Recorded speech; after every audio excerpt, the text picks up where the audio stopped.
Threat simulation theory, why we dream.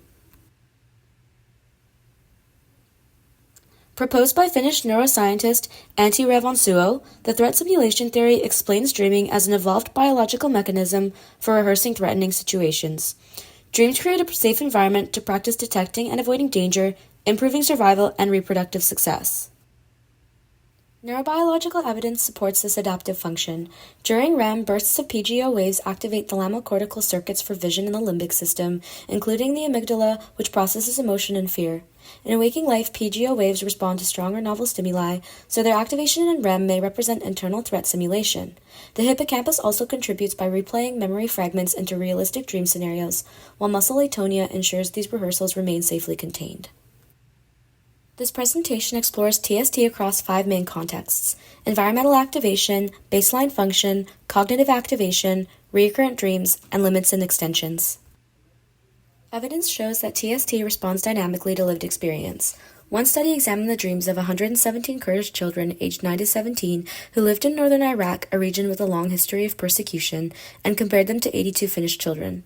The groups were divided into 3 subgroups: a trauma group exposed to military violence, a control group, those with general exposure to accidents, and the Finnish group with negligible trauma.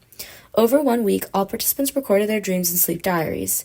Results showed that every child in the trauma group reported at least 1 threatening dream, while 30 Finnish and 3 control participants reported none.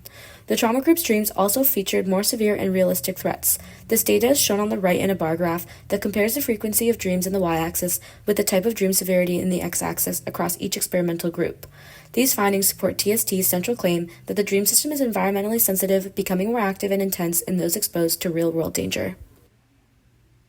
TST also operates in safe modern environments. In one study, 42 adults aged 19 to 38 kept detailed dream diaries for a month. Despite living in relatively safe conditions, most participants still reported dreams involving threats. These threats most often targeted the dreamer or significant others, those crucial for survival or reproduction, which aligns with the evolutionary function proposed by TST. In 56% of threatening dreams, the dreamer was actively involved in responding to danger, and in 94% of these cases, their reactions were appropriate given the dream scenario. This pattern supports the idea that dreams provide a safe space to mentally rehearse threat responses. This graph highlights the distribution of different types of threatening events experienced by dreamers. Recent research suggests that the threat simulation system can also be triggered by internal thoughts. In one study, 160 Chinese college students were asked to identify their most distressing intrusive thought before bed.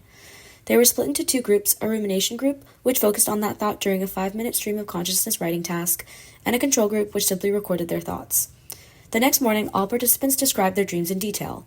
The rumination group reported more intrusive thoughts, stronger negative emotions, and dreams that were longer, more emotional, and more threatening.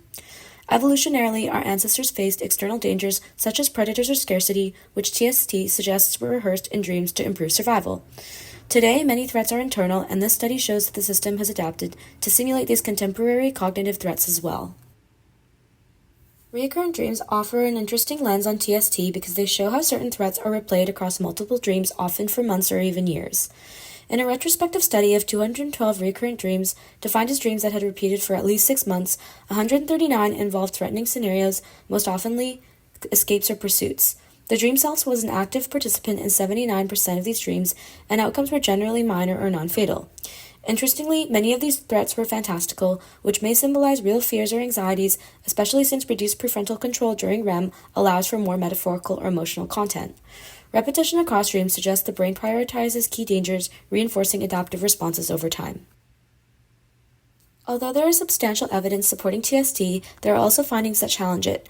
A study examined dreams in 2 contrasting contexts, one with high ecological threat, Western Cape, and one with low threat, North Wales. College students completed questionnaires describing their most recent dreams, any real-life threatening events, and the frequency of physical threats they encountered. Dream reports revealed that realistic physical threats to the dreamer were rare in both groups, and unexpectedly, Welsh participants reported more realistic threats than South African participants, and realistic escapes were also scarce. These results contradict TST's prediction that dreams should simulate realistic threats to rehearse adaptive responses, especially in high-threat environments where the system should be more active. The lack of realistic reactions further challenges the idea that dreaming functions as a rehearsal mechanism for responding to real-world dangers. The top graph shows how often different types of crimes occurred in each region, while the bottom graph compares how frequently each group experienced realistic versus life-threatening dreams. Overall, TST offers a strong evolutionary explanation for why we dream. Across traumatic, safe, cognitive, and repetitive contexts, dreams frequently involve threats that engage emotional and perceptual systems. Yet inconsistent findings remind us that dreaming is likely a multifaceted process, one that TST helps illuminate but not fully explain.